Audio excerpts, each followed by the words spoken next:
Terima kasih Anda masih bersama kami di Prime Plus dan di segmen 4 kali ini kita akan melihat apa saja komentar yang sudah Anda tinggalkan di kolom komentar YouTube CNN Indonesia. Kami akan tampilkan 4 pertanyaan dan juga pernyataan yang akan kita bahas bersama dengan 5 orang narasumber.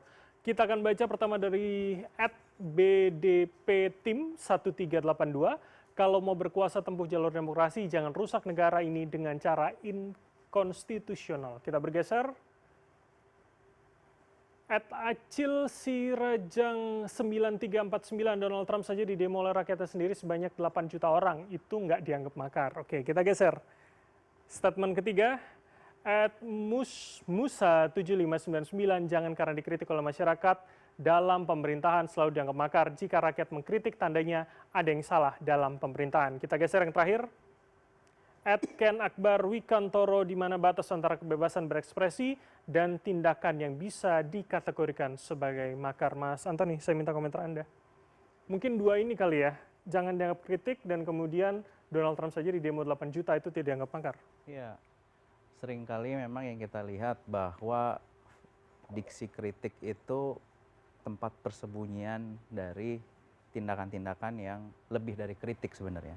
Itu kritik boleh-boleh saja.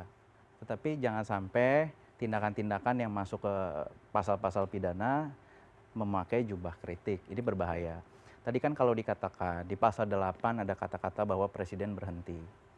Nah, ini berhenti dengan dijatuhkan itu dua hal yang sangat berbeda dengan KBBI. Dijatuhkan itu ada upaya ekstra konstitusional. Kalau berhenti dengan kesadaran diri sendiri berhenti.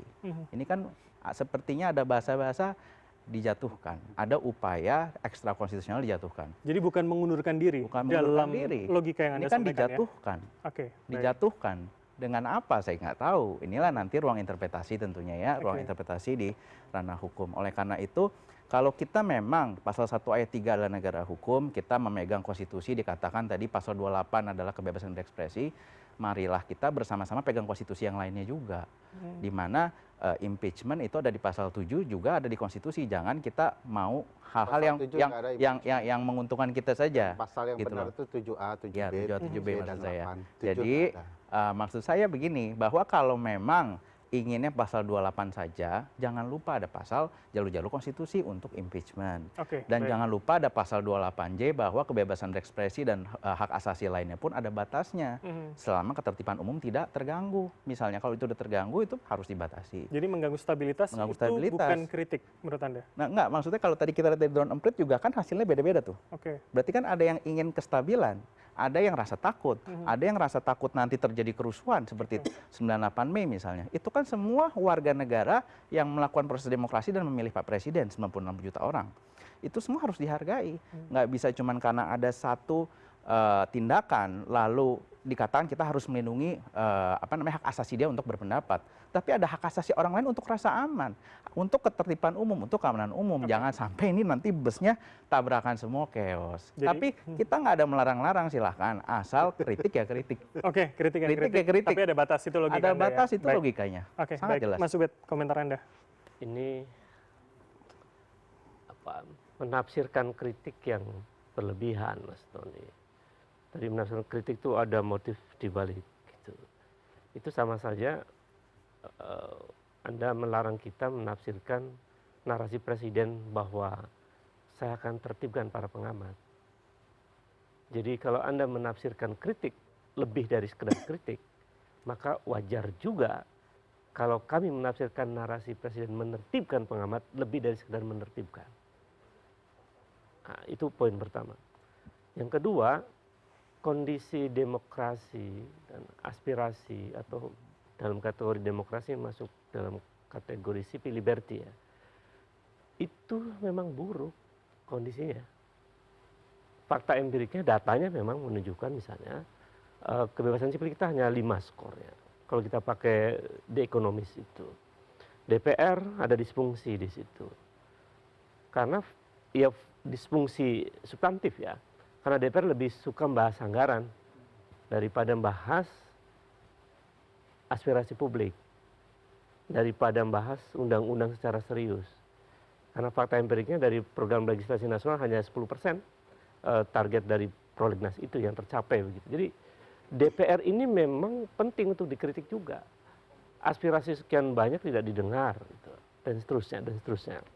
Nah, oleh karena itu, dengan data-data itu, sebetulnya kita mau menunjukkan bahwa rezim Prabowo Gibran ini sebetulnya penuh masalah. Gitu. Kebebasan sipil kita rendah. Indeks hak asasi manusia kita skornya hanya 3. Merah. Korupsi merajalela. Ya, kemudian indeks demokrasi kita masih masuk kategori flawed demokrasi. Jadi ini rendah. Rendahnya demokrasi, indeks demokrasi, rendahnya kebebasan sipil, pelanggaran HAM yang terus terjadi di mana-mana dan seterusnya. Ini saya prediksi juga ya. Kasus Andri Yunus dan seterusnya itu akan memperburuk indeks demokrasi Indonesia. Baik. Dan itu dampaknya pada kepentingan nasional. Ekonomi kita makin memburuk. Jadi jangan juga dianggap bahwa kritik itu dianggap sebagai instabilitas. Kritik sebagai sesuatu yang mengganggu. Jadi cara pandang itu cara pandang rejim Orde Baru itu, rejim lama. Boleh saya jawab? Ya. Jadi kalau kritik dianggap sesuatu yang mengganggu, ini kesalahan paradigma dalam memahami kritik. Baik. Dan ini berbahaya kalau seperti ini. Poinnya kami dapat, Mas Antoni. Saya sangat suka sekali dengan pernyataannya Mas, bahwa kritik itu nggak boleh dianggap mengganggu dan sebagainya. Memang kalau tadi kritiknya seperti itu boleh banget, sangat boleh. Ya nggak boleh seperti apa? Mau dikatakan bahwa demokrasi kita skornya rendah, silakan, itu kritik yang sangat baik, itu vitamin buat kami untuk memperbaiki diri. Yang tidak boleh. Hanya yang tidak boleh kalau misalnya kita bilang kita jatuhkan presiden.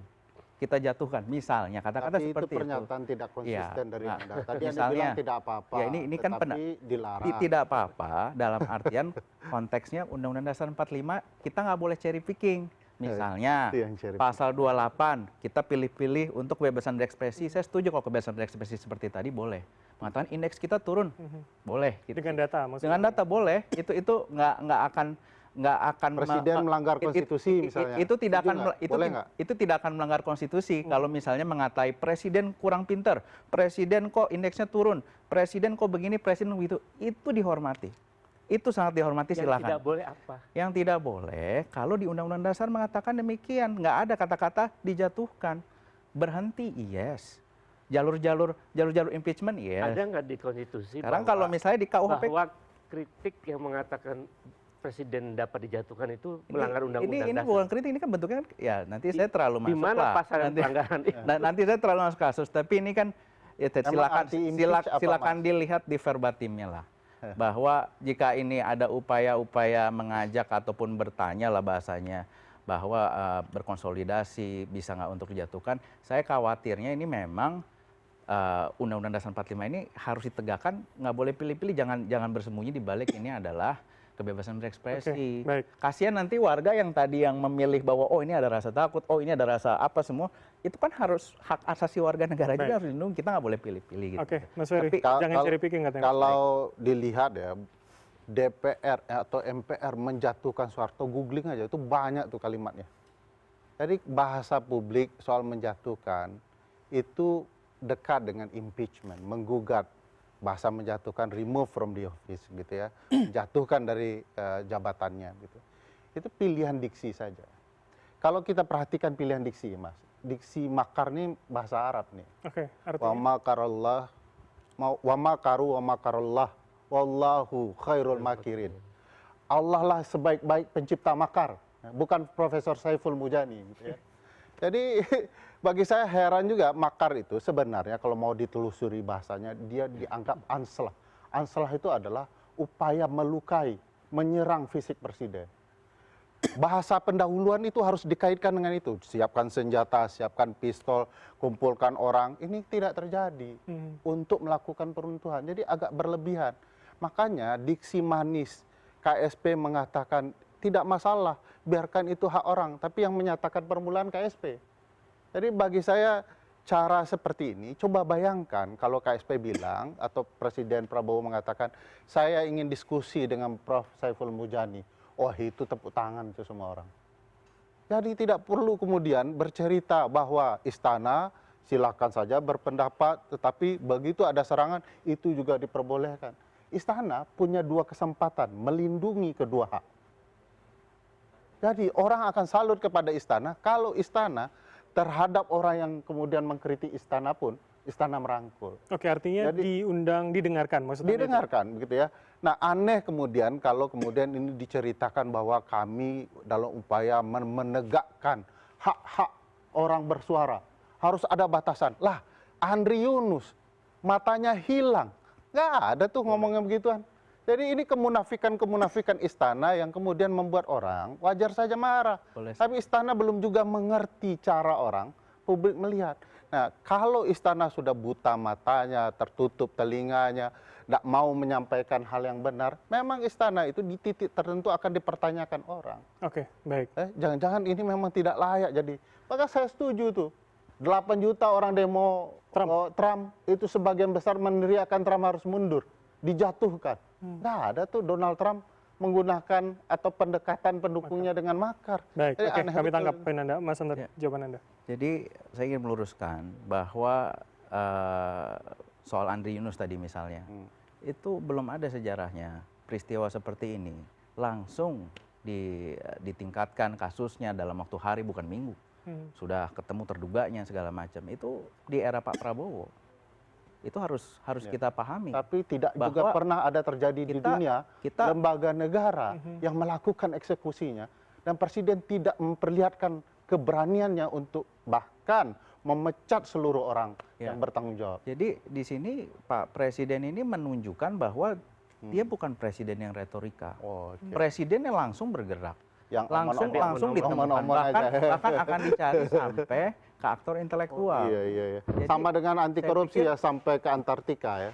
Ya bahkan kalau kita lihat kasus korupsi, mohon maaf aja, capaian pengembalian dari kasus tindak pidana korupsi kan begitu luar biasa. Iya. Yang nggak apa-apa, kita menghargai posisi dari 4 triliun dipamerkan ya.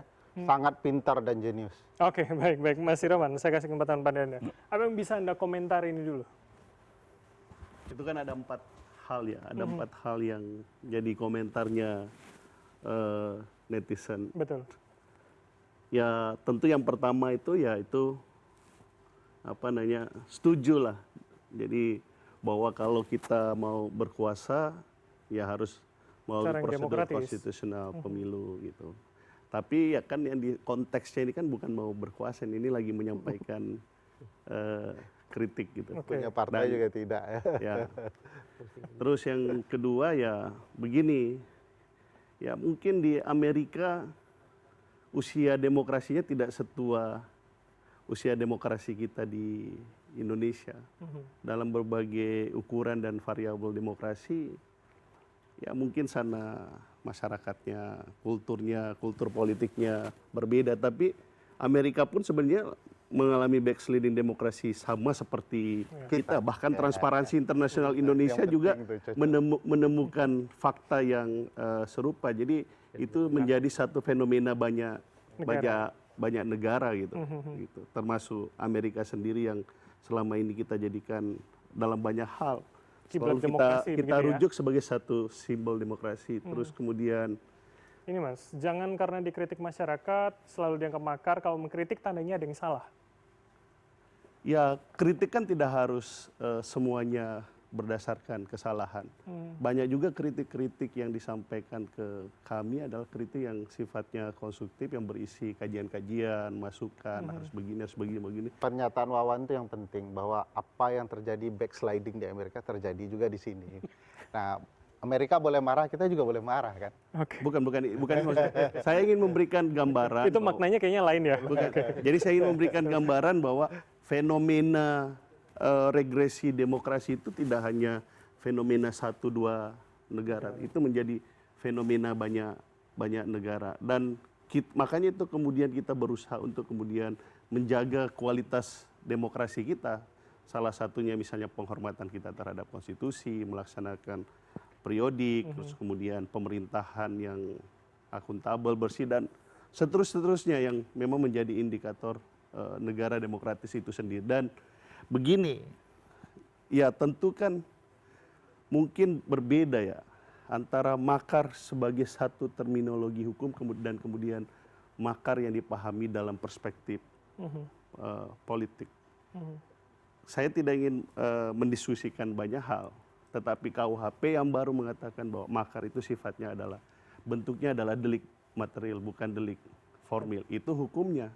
Tetapi masyarakat itu memahami bahwa satu ungkapan, pernyataan ingin melengsarkan presiden, memberhentikan presiden tanpa melalui proses konstitusional itu mungkin dianggap sebagai satu bentuk makar. Itu pandangan publik yang juga kita nggak bisa kita larang. Tetapi bagi yang mengerti ya tentu memiliki tafsir dan cara pandang yang berbeda. Apa yang dimaksud dengan tanda kutip makar yang didiskusikan sekarang. Terus yang keempat tadi apa tadi itu? Singkat saja, terakhir. Udah nggak ada. Tetapi ya intinya begini bahwa presiden itu jauh dari kata anti demokrasi itu sendiri. Buktinya kita masih bebas-bebas mendiskusikan nih. Oke, ini salah satu indikator ya menurut Anda ya. Ya. Baik, ternyata waktu kita singkat, sebentar lagi akan selesai. Artinya saya harus meminta closing statement dari masing-masing narasumber. Singkat saja saya akan mulai dari Mas Nova terlebih dahulu. Apa yang kemudian dari kasus ini bisa kita baca ke depan? Akankah bergulir menjadi bola yang lebih besar atau ya hilang, ketimpa isu yang lain misalkan? Saya kira apakah ini akan menjadi lebih tinggi percakapan di publik atau tidak bergantung pada sikap kepolisian menyikapi. Kedepannya akan seperti apa. Tetapi pesan penting dari percakapan kita saya kira adalah, dan publik juga bertanya-tanya tentang apa sih batasan kebebasan berpendapat di muka umum di Indonesia ini. Jika satu dinyatakan makar, satu lagi tidak dinyatakan makar, ketidakjelasan itu yang membuat orang kemudian bertanya-tanya, membuat diskusi jadi terjadi di hari ini, terjadi di media sosial dan terjadi di hari ini. Saya kira itu, Bram. Oke, terima kasih Mas Nova. Mas Antoni, terakhir dari Anda. Ya, saya rasa bahwa kesimpulannya adalah seperti ini, bahwa KSP tidak dalam posisi untuk menilai. Kita serahkan pada aparat penegak hukum. Dan yang kedua adalah kita harus hargai setiap pendapat yang ada. Dan juga kita harus hargai juga konstitusi kita juga melindungi hak-hak lain. Hak untuk rasa aman, hak untuk ketertiban dan sebagainya. Oleh karena itu, semua hak itu harus ditegakkan, nggak bisa tebang pilih salah satu saja. Dan yang terakhir mungkin yang perlu kita catat di sini adalah Indonesia ini beragam. Banyak sekali suku, agama, ras, banyak sekali bentuk pendapat, semuanya punya hak yang sama. Semuanya dilindungi oleh konstitusi dan ini adalah presiden untuk semua. Sehingga tidak bisa dalam artian satu statement lalu bisa mengganggu keamanan dan ketertiban. Karena kan orang bisa saja berpikir bahwa dengan insitasi kata-kata seperti ini bisa saja teringat tahun 98, ada rasa kerusuhan dan sebagainya, itu kan menimbulkan rasa takut. Tapi ini kan hanya kita lagi berbicara di ranah hipotetika. Bukan spesifik ke seseorang, ini hypothetical case, sehingga saya pikir itu wajar-wajar saja kita berdiskusi seperti ini. Oke, baik. Terima kasih Mas Ubed, terakhir dari Anda. Apa yang bisa menghentikan kritik atau mengantisipasi tidak terjadi gerakan besar? Sebenarnya sederhana ya. Aktor utama dari kekuasaan penting untuk berubah. Jadi kalau polisi itu bisa menjadi satu faktor, kalau menggambarkan polisi sebagai instrumen kekuasaan begitu, yang tidak berpihak pada kebenaran objektif dalam hukum, itu bisa menaikkan eskalasi. Yang kedua, ya kalau presiden, teman saya bilang apa tuh ya, gak enak saya ngomongnya. Maksudnya dalam tanda petik kepala batu gitu ya. Jadi tidak mau melakukan perubahan, tidak mau mendengar apa yang diinginkan oleh publik begitu, maka sepanjang itu pula kritik-kritik publik akan terus Berjalan. Dan akan bahkan bisa makin meluas. Apalagi di saat yang sama kemudian praktek kekuasaan lain menunjukkan perilaku yang justru tidak berpihak pada kepentingan rakyat banyak. Semakin rezim ini tidak adil, semakin rezim ini tidak demokratis, dan semakin rezim ini makin koruptif, semakin tinggi pula kritik publik dan bahkan bisa berbuah sebagai sebuah gerakan besar untuk menolak praktek kekuasaan yang justru membuat rakyat menderita. Saya kira Jadi menjawab kritik itu menjadi lebih penting. Apa Iya. yang kemudian substansi kritiknya menjadi lebih betul, kritik tidak tepat kalau kemudian dibalas dengan pelaporan kan. Kritik harus diletakkan dalam meja perdebatan yang rasional dan saintifik. Itu yang miskin dari kekuasaan ini. Oke. Saya kira itu. Baik, terima kasih Mas Ubed. Mas Irawan, terakhir dari Anda. Negara itu kan menghormati hak konstitusional warga negara, termasuk hak-haknya dalam menyampaikan pikirannya, sikap politiknya itu telah dijamin oleh telah dijamin oleh negara kita. Namun satu hal yang perlu kami ingatkan bahwa demokrasi Indonesia itu adalah demokrasi konstitusional yang ada batasannya. Kemudian ada mekanismenya dan lain-lain sebagainya. Oleh karena itu bahwa penting bagi kita semua untuk kemudian mengetahui dan tahu batasan dari kita dalam berdemokrasi, dalam menyampaikan pikiran kita.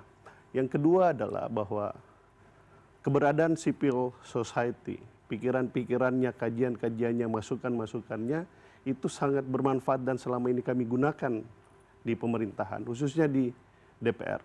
Kami banyak menerima masukan itu, terus baik yang sifatnya kritik tadi itu maupun yang memang masukan yang positif lah, bukan kritik tapi masukan, kritik dan masukan, dua hal. Dan itu sangat sangat bermanfaat bagi kami.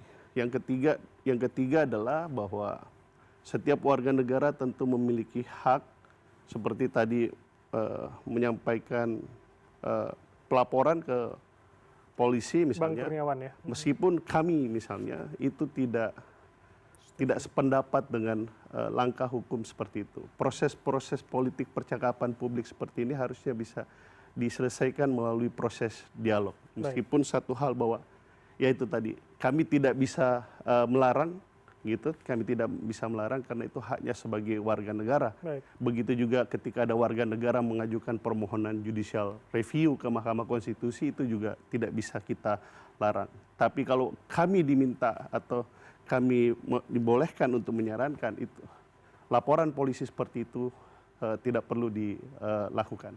Kalaupun itu telah terjadi, kami minta kepolisian untuk menangani laporan tersebut secara terbuka dan secara akuntabel. Oke, terbuka dan akuntabel. Ya, itu Bang yang bisa. Mas Ferry, terakhir. Ya, menjadi pemimpin itu harus siap dikritik sepedas apapun, apalagi dalam sistem presidensial. Bahkan kalau kita mau fair ya, kalau tidak siap dengan kritik, tentu saja tidak akan terjadi penangkapan 9.000 orang di perkara Agustus, 6.000 orang ditahan, ratusan orang diadili. Kalau bicara hak, tidak semua hak itu sama. Tidak semua hak itu harus dibatasi. Ada yang namanya hak yang tidak dapat dibatasi. Terutama hak untuk tidak disiksa dan dihilangkan nyawanya. Apa kabarnya aparat yang melindas ojek, hilang nyawanya? Kemana penegakan hukum yang adil terhadap mereka? Lalu tiba-tiba negara datang bahwa kalau untuk menghina presiden, boleh kok yang lain untuk memenjarakannya. Ini bagi saya kemunafikan dalam bernegara. Dan negara-negara munafik seperti ini harus siap ya, satu waktu rakyat akan marah. Dan cara menyelamatkan presiden adalah mengingatkan presiden, dekati rakyat Anda. Karena itu rakyat Anda, bukan orang lain. Oke, itu yang kemudian bisa Anda sarankan begitu ya. Baik, kita akan lihat kasus ini akan bergulir seperti apa. Kami masih akan kembali di hari dan jam yang sama di minggu depan. Untuk itu saya Bram Herlambang pamit. Terima kasih. Sampai jumpa.